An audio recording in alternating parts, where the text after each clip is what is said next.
which is turning employee feedback data into a coherent story. And two of our good friends from Scotiabank, Julio and Javier, are you in the room? Come on up, let's get settled, and I'm going to turn it over to you all. This is an interesting topic. Give these folks a hand. Welcome. Yeah, good to meet you. Yeah, you're welcome. Take it away.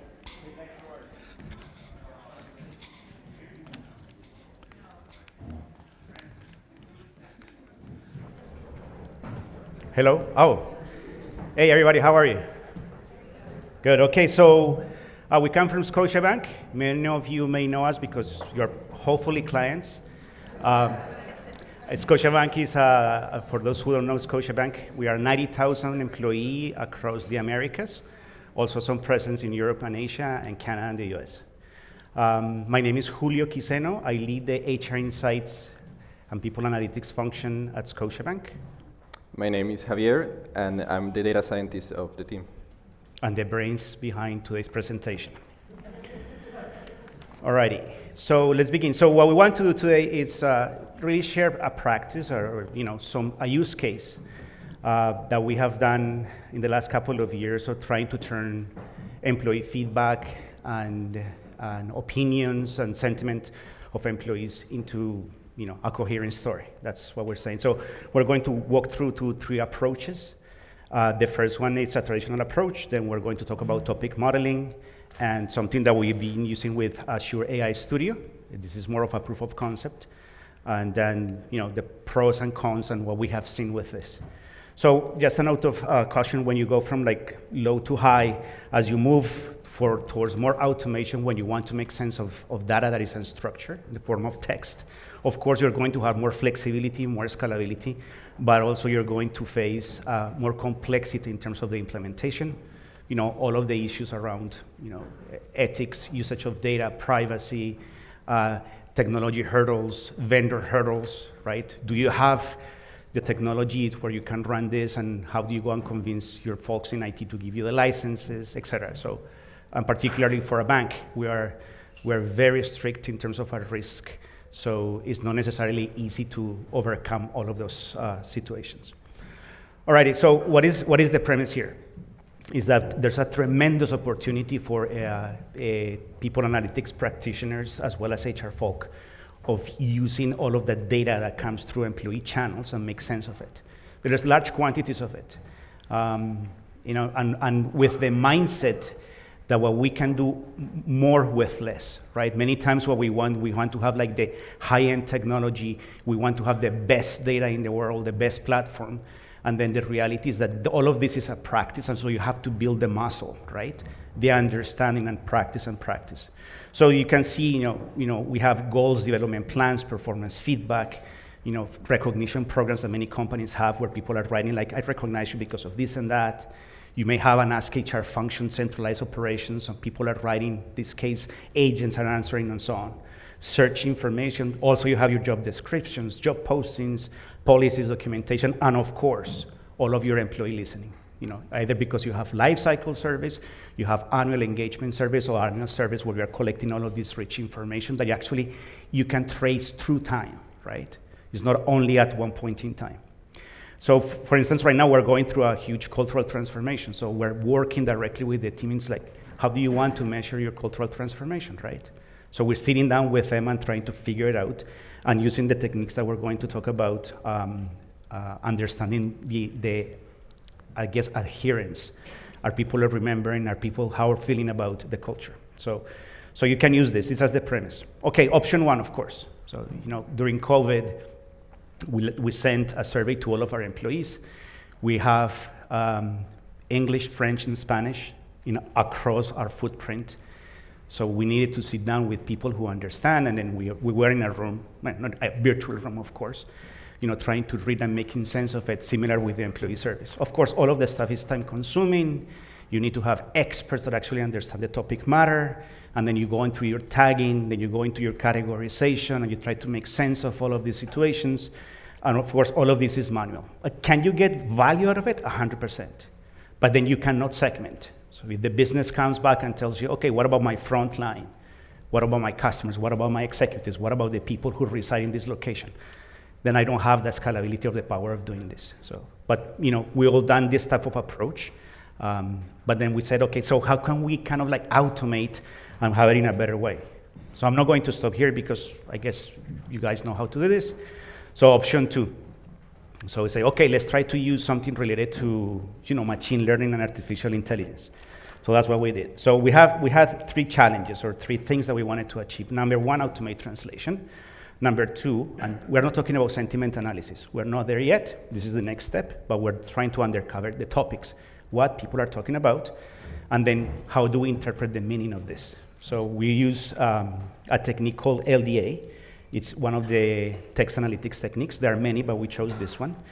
What is very cool about this technique is what it does is looks at the probability, right, of words coming together within a text. So if you have a bunch of people talking about a specific topic, what the machine model does is that it runs through it and sees the probability of these words coming together. When they come together, it says, okay, I've learned enough.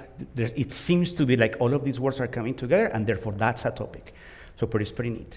Now, but in terms of the automation of translations, we have Copilot within the bank, but we use Copilot, and we use a Google Translate library, of course, validated content.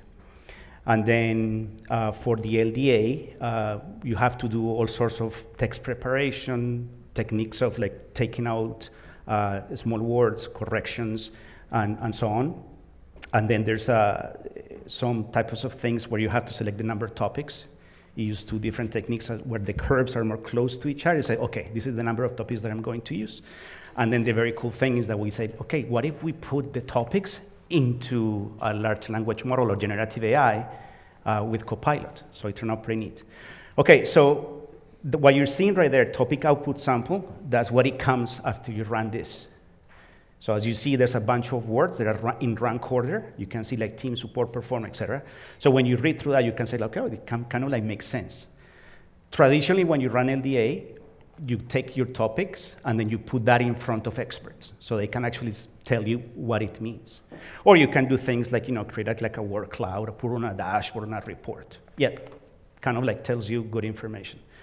So that's what you would get as a topic of output sample. But then we took it to the next level, and then we said, okay, so let's take that topic output sample and put it through Copilot. We explain and we prompt to it and say, okay, this is how we came out with this. We applied this technique. This is an employee survey, an engagement survey, and then tell us what it could mean. So the output, this is a storyline that it gives you after you prompt that with generative AI Copilot, right? So it tells you a whole storyline. Boom, very neat. So what we applied through this, so we ran it through our employee engagement survey. So we applied that, and we were able to, provide this type of stories on topics across locations, what people from different countries were saying, across job levels, across job functions, and provide this to HR business partners. So it's easier for them when they go to the leaders that have to read through commentary constantly, or to go through our survey provider and trying to make sense by applying a bunch of filters on their dashboards and trying to make sense of all of that information in a very nice kind of executive summary of how people are feeling.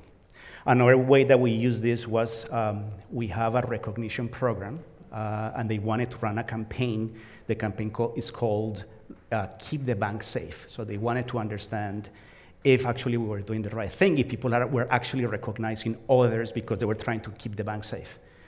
When we ran this, interestingly enough, when we saw cross countries, no difference between the topics or what people were saying. Job levels, no difference. But when we ran it through job functions or job families, the clear differentiation came about. People that were from risk were talking about risk type of activities. IT was talking about type of activities. And actually, they used this information to say, actually, it makes sense to run this type of campaigns. So those are a couple of examples. This year, we're doing it with performance, development, the changes of culture. So we're going to apply these techniques. So that's kind of like the option 2. Now I'm going to pass it to Javier because he's going to tell us about option 3. Okay, thank you, Julio. So I've been asked to not talk in a very technical language, so I'll do my best. So what we tried to do with this option was thinking about scalability. How can we make the option 2, can we bring it to everyone, to the broader public? So I thought about a cloud-based solution. It's called Azure AI Foundry or Studio, both are the same, which is a platform that integrates different capabilities to create machine learning models. From the input to the output, everything can be done there. Includes some capabilities such as text analytics, which is the specific one for this study case, image, video analysis, and of course, large language models. It includes around 1,000 different large language models for different tasks. So in the next slide, I'm going to tell you how the methodology behind it, how it was created.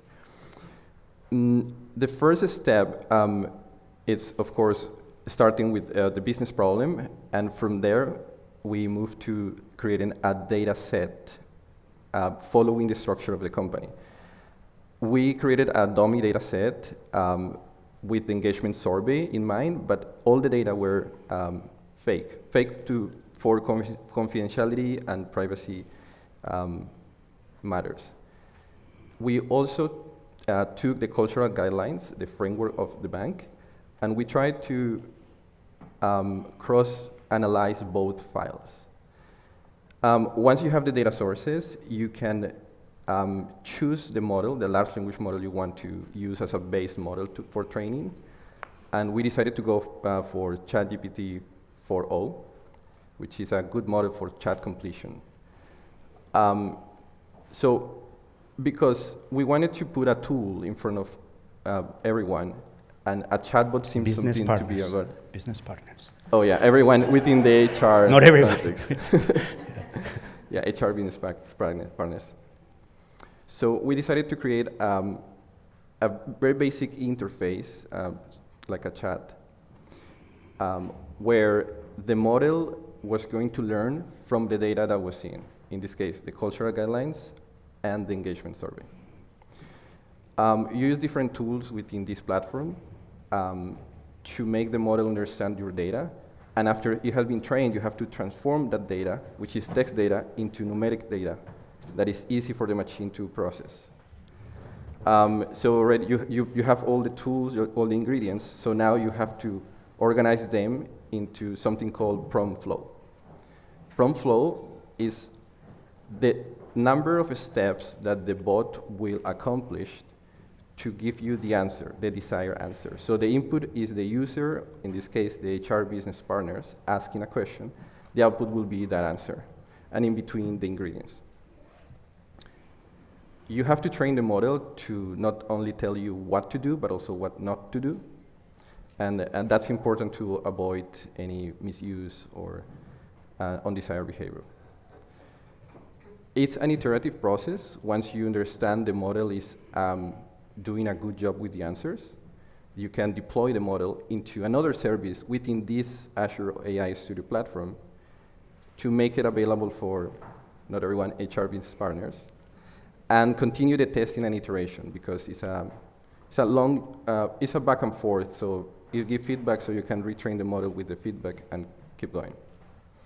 So now when you think about the opportunity of this, so Javier was saying that we took the employee engagement, so it's kind of like one of the questions, right? The question that where people talk the most, and our cultural values.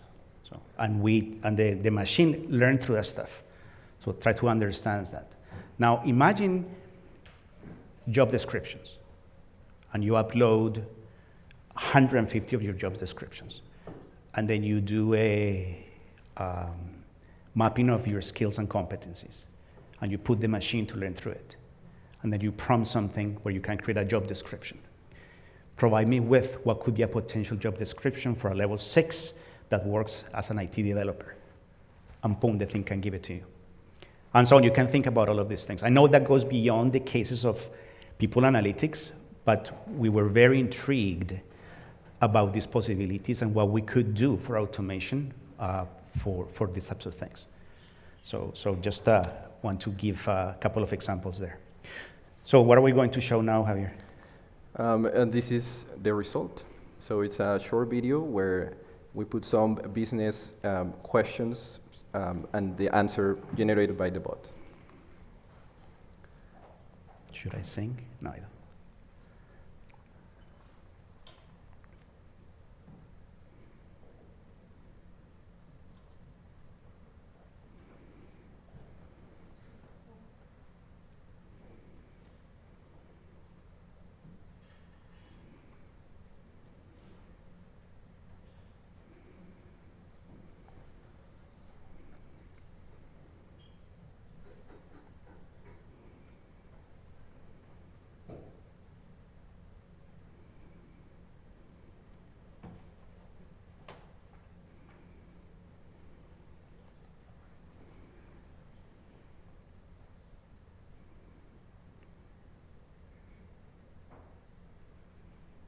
As you can see, Scotiabank is great. Again, it's dummy data, right?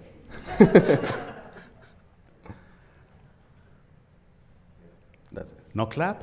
No.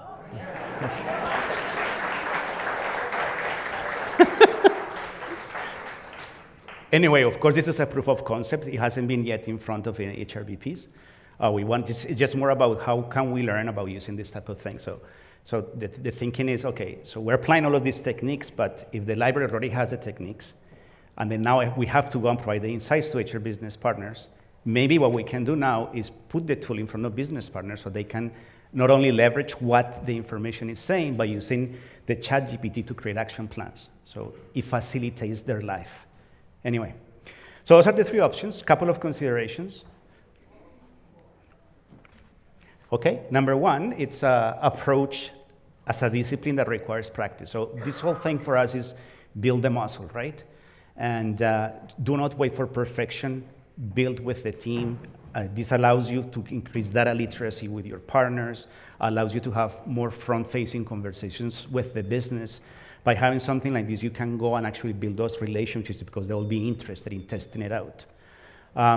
Second thing is the guiding principles for any model creation, as you know, should be driven by ethical considerations because you're going to find bias, transparency, fairness, and privacy, and of course, all of the legal requirements.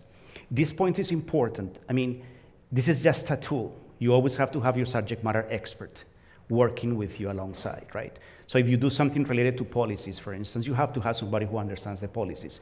You're not just going to deploy the technology and let it be, no, right? And then just an observation on how you're approaching your people analytics function. Traditionally, we tend to be very reactive in nature because we are being served the data. Once we serve the data, when we take the data and we make analysis of it. Our thinking is different. We have to be upfront of the discussion, right? So if you're lucky enough to have employee voice sitting in your function, congratulations, because then you can drive the thinking. Not in our case. So we need to build that partnership with them because maybe they're not thinking with a data mindset from the beginning. They're thinking more from a survey point of view. So we're not leveraging all of the opportunities to actually things to like triage when you're doing your surveys. If somebody answers this, then go here. If this person answered the question in the previous survey, then go here, right? Those types of things. So you can get more rich information where you can apply this type of techniques. And then, the significant opportunity to enhance operational efficiency throughout the employee life cycle, this is huge. Somebody asks you about what would I invest in these type of things. You have the ancillary benefits related to HR operational efficiency while you can run all of these types of tools and enhance the insights that you provide to the business. So those are the three things that we wanted to share with you and give some time for questions. I hope this is somewhat useful or inspiring, I hope.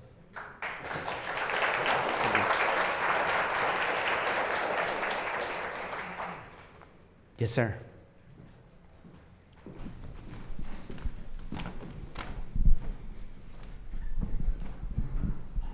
Thank you. Michal Bam, Metrolinx. Julio, this is pretty impressive. Would it be fair to say that what you are doing here, and Javier, what you've done here is use large language models and AI and Gen AI to really do the interpretation of the verbatim that historically was always done by either someone in internal or outside that would then write up summary. This is the key themes based on having read through hundreds, thousands, tens of thousands of. Man, I love a good communicator. You just summarize everything. So yes, exactly. That's it. How is this not already scooped up by one of the big players? Because this really seems like the future for replacing, when I would think a lot of us in some point in our careers have read through a lot of employee engagement surveys. This will replace it and then give it to the HRBPs and say, you have a question about your client, here is the insights. It's quite interesting. In the bank, there are innovation groups, right? So we've talked to a couple of people who have data scientists and this stuff. What they have in imagination, they lack in access of data. So we have the power, right? Because they have, I can tell, but it's not that I actually go and snoop, don't think that. But I can tell what you answer in your employee survey. I know what was your raise, I know your performance, I know the commentary. They don't have access to that information. So the beauty about these things is where you can collaborate with those areas that are working directly with the business and enhance that type of activity. Second myth is that you cannot build it on your own. I mean, at scale is different, but for this type of use cases where you want to give it to a specific number of groups of people to support their function, this works like a charm. I'm pretty sure there's a bunch of people working on these things because those techniques are typical techniques that they teach in advanced analytics programs. But I think it's more about having that creativity and the understanding of the data that is behind the employee life cycle. Hello, I'm over here. I got a question over here. Yes, sir. At AstraZeneca, we're working on a very similar use case with topic modeling, and one of the things that we're just working through right now is what does it look like for the next employee survey? So obviously you have a use case which handles like the employee survey and feedback and breaks it down into the topics and everything like that, but what is your approach for the next survey? And so you can start to look at insights across how has leadership changed over the past 2 years and things like that? Sure. So one of the things that we're trying is get into a conversation with strategic partners to guide the definition and design of the questions. That's number one. Second, understanding the full life cycle, because you have, exit survey, new hire survey, new to manager survey, all of these things. So how are you going to make sense the end-to-end employee life cycle experience and how you bring that data together? So it's how do you influence that activity and leverage the technologies and the possibilities of those technologies. We want to, on top of topic modeling, doing sentiment analysis.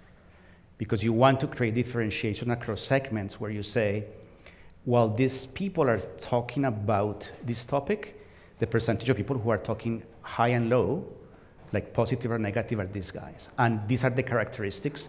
These are their type of engagement. These are the drivers of engagement. So this is where you start applying all of those techniques. But we are trying to embed more sales of strategic partners with them. Because otherwise, I'm just an open-ended question. Tell us more about what you think doesn't help me. If they ask, are we in a culture of innovation? And how? And then I get subsequent feedback from people, then I can use that information in a better way. That answers, I hope? Okay. Hi, I think Hi. I'm next. Hello. My name's Kat. Thank you for this demo and everything. It's really a cool application. So I'm going to ask two kind of questions about your choice of using the LLM for this. Firstly, how do you protect against hallucinations? I'm thinking particularly with HRBPs. There's no way for them to suddenly read the thousands of employee responses and check the accuracy. So I'm curious how you've gone about like kind of testing or I guess training in terms of preventing the adoption, during adoption of preventing hallucinations being misinterpreted. And my second question is, have you considered like looking at graphical representations and models as well as LLMs where you could have like a logical inference? One thing I notice is that everything is text, which obviously this is text data, but with engagement surveys, we often have like 57% of your employees agree with blah, blah, whatever. is there a way that you're thinking you could embed the numbers as well, potentially, to have like a logical inference? I can take part of it. Yes, it's possible within the platform. Not the thing with large language models is with text, it does a really good job. But sometimes making simple math calculation, it's awful.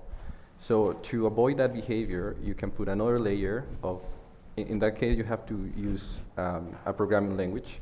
It could be Python, where you ask the question to the bot and ask the bot to generate the code that will give you the answer in Python. Then you put that information in Python, you process, and then you put the answer from Python back into the model, into the large language model, and give you the answer to the user. So it's possible to answer numeric questions into the bot, and that could be like a next step for that. And I know there are some services where you can actually put graphics too. So it's a pay as you go service. So it will also increment your cost, right? That's another consideration. Cool. To the first question, there's a lot of validation that you need to do, right? This is why it's so important to continuously practice and practice and practice. On the second option, that is the one that we have played more and more, we had validation across translation. Then we had to reread all of the commentary to ensure that actually makes sense. So either you take a sample of it, or you take a segment and read all of the commentary and repeat the option first, which is regular people reading it and say, does this make sense? The cool thing that we found about this analytics topic modeling technique, it's that in the aggregate, tells you a story, right? And identifies things that you might not be even reading because you're not perceiving them, right? And that's why we really like the thing, it's the probability of words coming together as a semantic unit. So that's what we found very cool. But of course, a lot of hesitation for people to say, and then we're talking about, 40,000, 25,000 commentaries. So it builds the story. Yeah. Once you get into it, specific details is a completely different thing. Okay. So we're 58 seconds. So thank you so much, guys, for paying attention to us and indulging with us. Thank you.